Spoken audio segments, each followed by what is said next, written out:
Hi, if you're ever looking for a job that is both exciting and rewarding, and not in the sense that you get cash money or you know your salary, but more in the sense that you get that warm fuzzy feeling that you're doing good, you should work for youth in conflict or youth with come from a violent, they have violent family members or have drug-addled parents and other addictions.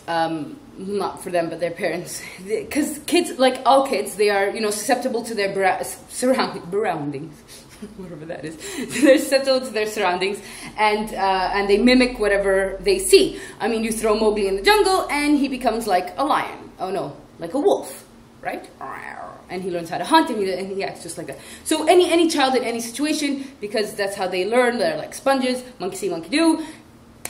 They will end up like their parents. Now, kids that have drug addict parents tend to be a little bit different. Maybe they're even more they're tougher than other kids. But they kind of, I feel like sometimes they're sort of on an emotional roller coaster, or they have a bit of a personality crisis. Like they love you and hate you, and they trust you and don't hate you, and they punch you and tickle you all at once. And and this comes from their surroundings. See, a mother who has just had her fix might, she has this euphoric feeling, and so she holds her child and I love you and coos and cuddles and I just hugs her, and then as her high begins to reach its peak, that hug might turn into strangulation, and then as she comes off of it, she's agitated, she doesn't want to deal with this, she's like, I hate you, I want to have nothing to do with you except for I'll sell you all for drugs, and that's all she wants to have to do with her children. And so a child that has come from this will come to you and deal with you and interact with you and respond to you in the exact situation, or the exact same manner that it was taught. I think that's my tortoise. So she's probably like, you're being too squeaky. You would think having a tortoise would mellow me out. No, she just doesn't on crack as I am now. Yeah, we even look alike. This is what me and my tortoise look like. Okay, anyway, back to the children. So anyway, that's how they act and respond and react with you. So I was not really teaching, but I was like conducting this art class. Like whenever they don't have stuff to do, I come in and I tell funny stories, or just be really animated, and they're like, oh my god, they love it. And then sometimes we'll do arts and craft and stuff like that. So anyway, they were all sitting down, they're doing cutouts. I don't like them to have, I just keep an eye on them, make sure none of them are like trying to kill each other with their shoelaces, strangle them, and I don't like to have very sharp things around, but these children do, sometimes they bring in their own sharpeners or whatever. So anyway, they're all sitting, coloring. This little girl walks up to me, she's like, I finished, and she's holding her drawing, she's like, look at it, and so I take it from her, I'm like, yeah, okay, and I always like to really look like, yes, I see what you've done here, before I ooh and ah about it. Anyway, I'm looking at it, and she's like, Miss, do you see this pencil? This is the pencil that I drew my drawing with. It is also the pencil that Molly drew her drawing with. But most importantly, and I was like, oh, what she's going on about? She's like, this is the pencil I will stab you with if you do not like my painting or my drawing. Stop saying painting. So she's like, so do you like it? And then again, I hadn't even had a chance to respond. And she's like, it is the pen, she wasn't done yet, that I will stab you in the eye with, so that my painting is, or drawing, is the last thing you ever see.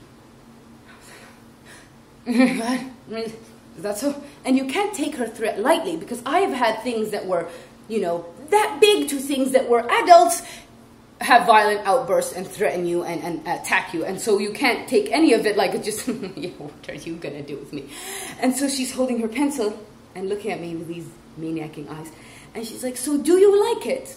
And at this time, you can't give in to their threats. You can't, what are you teaching them? I mean, as a person in this situation, you should be able to behave and act in a way and teach them things that they won't normally find at home. But now you can't do that all the time, but you should at least try. And so as she has threatened me so cutely, I look at her painting, drawings. Stop saying painting, dummy. So anyway, I look at her drawing, and she has colored it in this fantastic colors. And trying to find my voice. Every time I open, it's so squeaky and my knees won't function. And I said, no, little dear Morticia, I do not like your painting, your drawing. I love it. It is one of the best things I have ever seen. Oh my God. And I went to Italy and saw all that whole museum. I went to the Basilica. What to paint this is better than that. Nothing that anyone else will ever do will amount to something as beautiful as what you have done here today. Ladies and gentlemen, children of the classroom, have a look at how beautiful her painting is. Her drawing, stop saying painting. It is so wonderful. I said it wasn't the worst thing. I said it wasn't the best thing to, give into their threats, but it's not the worst either. Plus, I couldn't imagine the thought of her poking my eyes out and her painting, drawing, being the last thing I ever see. I was like, I'll just... So, that's what I did. And I'm sitting there, and then she's like... And again, that roller coaster, she's back to sweet little, oh my goodness. And so she's like, oh, miss, give me a hug. And I'm like, what? You always say, yes, I want to hug you. How come? I haven't done enough today. The pencil looks so sharp. Where did you get? And I don't allow sharpeners, so I don't know. These kids don't sharpen like regular students. These kids bring their own. They have saws. This is how she. Can I just have? And again, my knees aren't working. I'm like, oh my God, they feel like jelly. And I'm trying to get my strength and get my better judgment. I'm like, okay, sweet, yeah, hug him. And so I'm hugging him as I'm thinking, my eyes are getting closer and closer to that pencil, dear Lord. And so I start squinting. And she said, oh, and she hugs me. I know you'd make the right choice. So pretty. She freaked the hell out of me. Oh my God, but it is such a pleasure. If you're someone who has a short attention deficit, as myself, you will love working with these kids. They keep you on your toes and alert at all times. And you hope that you teach them something wonderful. That's what happened. But like I said, it is always enjoyable. And then you get that warm, fuzzy feeling that you did something great for a child who at sometimes wants to kill you, and at sometimes she's like, it's a large human. I just want to squeeze it. And then she's like, but I also shove your fingers into my sharpener and twist them until your nail cracks off. And then you're, dear Lord, I'm quite lightheaded. Don't know what to do. I don't know why I keep doing this. Well, I guess if I don't do it, no one else will. These poor little things, just remember, they don't have parents. They have parents, but they're worse than having no parents because they're on drugs and they abuse them. You cannot do that here. And then sometimes they'll be so sweet. You're like, yeah, this is why I do it. And then at night you have nightmares.